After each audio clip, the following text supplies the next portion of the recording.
So ayun, nakahanap si Alfredo ng job sa isang printing press at nag-aral din siya kung paano gumawa ng cellophane and more para sa mga candies, biscuits, para makapag-venture siya sa pag-ooperate ng printing press business. Wow!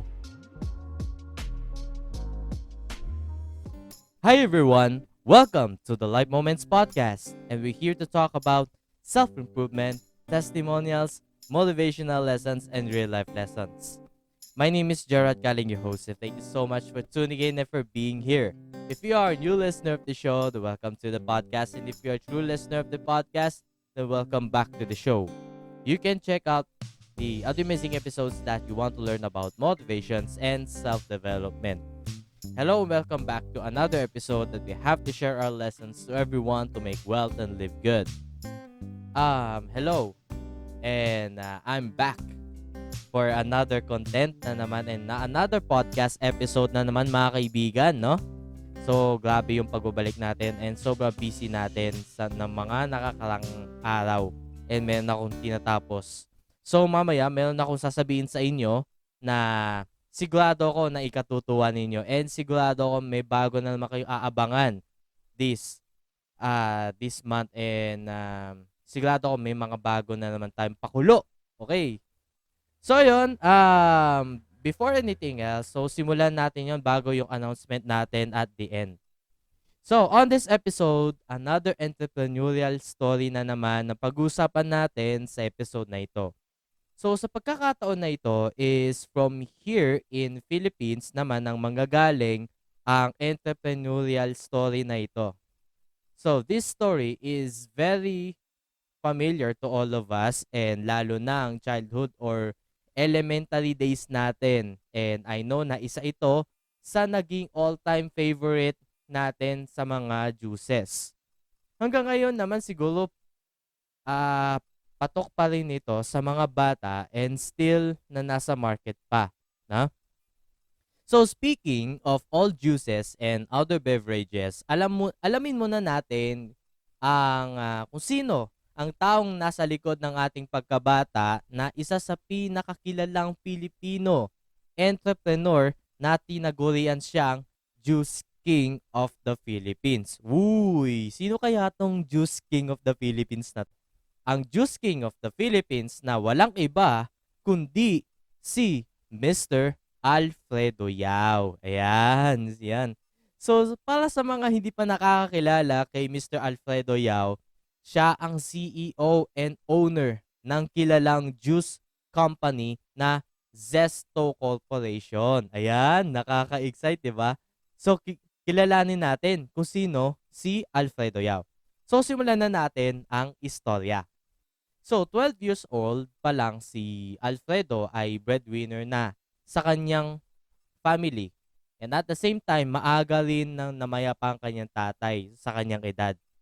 Hindi naging madali ang buhay niya noon and ang bumubuhay na lang sa kanila noon is yung mother niya na isang sidewalk vendor.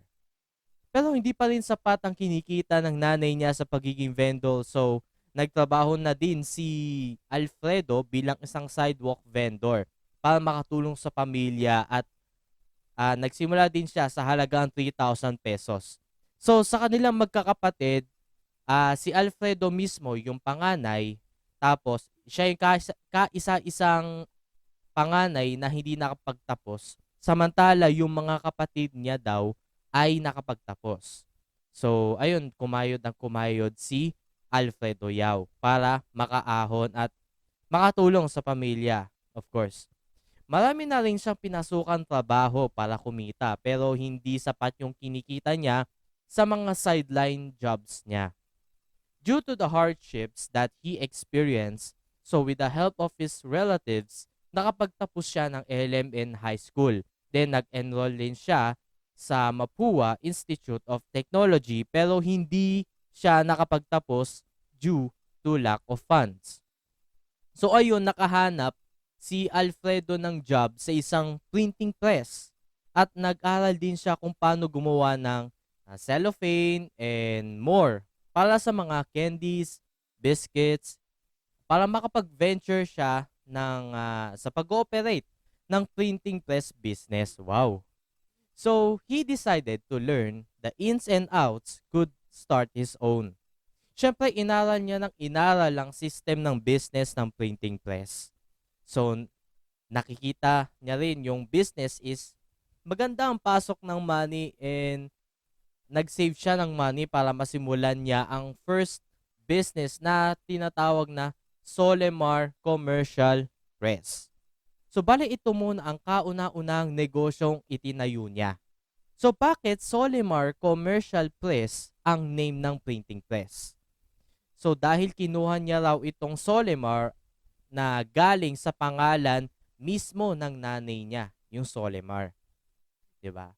So, yung business niya yon is very well, then maganda ang performance ng printing press and doon na nagsimulang yumaman si Alfredo Yao. So, tuloy-tuloy na yung business. So, noong 1979, nung nasa Europe siya, so bumisita siya sa mga business exhibits, then may na-discover siyang something na exhibit ng packaging format na may nakaimbento ng Doy Packs. So, nung panahon na yon, yung Doy Packs na yon, bale doon ang original na pinanggalingan and yun din mismo ang latest technology noon sa Europe. Naisip niya na baka makatulong ito sa mga companies pero hindi lahat is sumang-ayon sa idea niya. Nung dinala niya yung technology ng Doy Packs here in Philippines, yung mga juice manufacturing companies lang yung willing na sumubok ng mga bagong packs. So, ito na yung exciting part ng story. So, long story short. Ayun, he never lost his faith and not giving up. Ginawa ngayon ni Yao is gumawa siya ng juice sa kanyang kusina at inilagay niya ito sa isang doy pack. His optimism was not misplaced at doon na nagsimula ang lahat about Zesto juice drinks sa doy packs. So, yung time na yon, doon na isinilang and Zesto juice drink was launched. So, Zesto orange drink was launched in 1980. Wow, ang tagal ah. From the orange variant, Zesto currently offers many different flavors. The juice packs come from original doy packs and also in other variations. So, may mga ibang flavor din na ginawa si Alfredo Yao para sa Zesto. So, ang company na Zesto is hindi lang juice ang product nila. So, meron din silang binibenta na dairy products, power drinks, carbonated beverages, water noodles, condiments, and so much more. So, hindi lang Zesto juice drink. So, meron din silang soft drinks like Zesto Cola, Zesto Slice, mga juices din, Zesto One, and ang dami. Ang daming Zesto, root beer, fruit soda, 'di ba? Zesto fruit soda, ayan. And so much more. So pumatok itong product na Zesto juice drink especially sa mga parents and kids na patok ang juice product na ito. So ang kagandahan din nito is insulated din ang mga doy packs na ginamit sa product para mas ma-maintain ang coldness ng juice or hindi basta-basta mawawala yung lamig sa loob. Kaya may enjoy pa rin ng mga bata ang Zesto drink or Zesto juice drink every snack time sa school or every recess. Sa ngayon, Zesto drinks come in 12 variants and command 80% of the market for fruit juices. So, na-expand ang business to China, Australia, New Zealand, Korea, Singapore, US, and Europe, of course. Kung saan naman nanggaling yung original na Doy Packs, di ba, sa Europe talaga. And has helped revitalize the fruit growing industry in the provinces. Particularly the Philippines native orange variety called Dalandan. Di ba? Si Alfredo Yao ay tinaguri ang Juice King of the Philippines. Hindi lang siya CEO ng Zesto Corp, but also he is also a founder of a clutch of firms like Philippine Business Bank. So sa kanya din pala yon. Asia Wide Refreshments Corp or franchise of RC Cola. Bali, franchises na doon. Tapos, gawa siya ng ata ng business and anything or something. Ganon. Meron din siyang Summit Hotel and Resort Specialist sa Mexico Marketing, SMI Development Corp, among others. Meron din siyang airlines na Zest Air, pero ngayon iba na yung name ng airlines. So ngayon ay naging Air Asia Zest na ngayon. So you can check out. So isa yun sa na-research ko. So meron din siyang notable achievements na nakamit niya gaya ng number 1, 2014 MVP Grand Bossing Award. Second, 2005 Ernst and Young Master Entrepreneur of the Year. And number 3, Most Admired ASEAN Enterprise Award for Innovation. So he also served as the special envoy to China for Tourism Corporation. Thus Alfredo Yao proved that choice, not circumstances, determine success. So as Jeffrey Gabarino, the 1984 Olympic gold medalist says, the real contest is always between what you've done and what you're capable of doing. You measure yourself against yourself and nobody else. As Alfredo Yao says, hard work, perseverance, and foresight, plus having the right people working with me to help and sustain the business are the key elements to my success.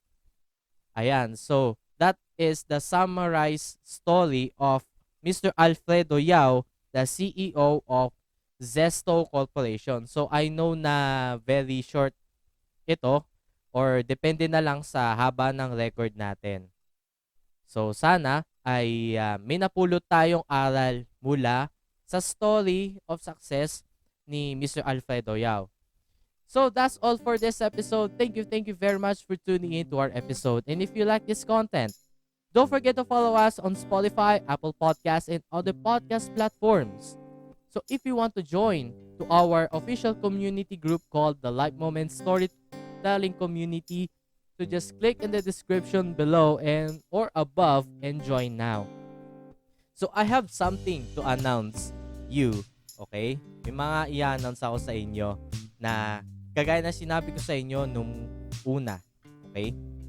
I have something to announce you that me and my co-host Richard Bautista have a new podcast show from Pipe Network called The Buddies Podcast.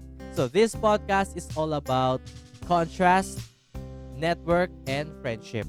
We have also a different guest every episodes of this show na siguradong may matututunan tayo sa mga podcasters din na guest din natin sa show. So don't forget to follow us on Spotify and other podcast streaming platforms also. And please rate us a 5 stars as well. Diba? So that's a Pipe Network original podcast, The Buddies Podcast. So click also the link of the podcast in the description below right after this podcast. So go on and check it out. Kahit after nyo tong panoorin or pakinggan tong episode natin ngayon sa The Life Moments, dumiretso na kayo sa link na nasa description ang The Buddies Podcast na sigurado kung ikatutuwa at ikasasayan nyo ng gabi nyo or umaga nyo or anong oras nyo man tong pinapakinggan. Okay? So, please like, share, and subscribe now to the following social media, to my Facebook page, The Life Moments with Jerald Kaling, my Instagram at JeraldKaling1028 and at The Life Moments Podcast, my Twitter at Jerald Kaling, and my TikTok at AlphaGerald1028. And don't forget to please like, share, and subscribe to the YouTube channel Jerald Kaling and click the notification bell to make you updated para masama tayo sa goal natin mag 100 subscribers and above. So please don't be a stranger. Click the subscribe button, ring the bell para updated tayo sa lahat ng mga updates natin. So unti-unti na tayo nagbabalik dahil tinapos na namin yung recording sa The Buddies Podcast. So don't forget The Buddies Podcast. Click the link in the description para diretso na kayo sa Spotify. So this is Jerald Kaling say goodbye as I always says. Just keep spreading positivity, stay motivated, and live good. So this is the Life Moments Podcast. Yes, yo. Kamsahamnida. Take care and stay safe. God bless us all. Mag-ingat ang lahat. Peace. Padayon and talk to you guys next episode. Ciao!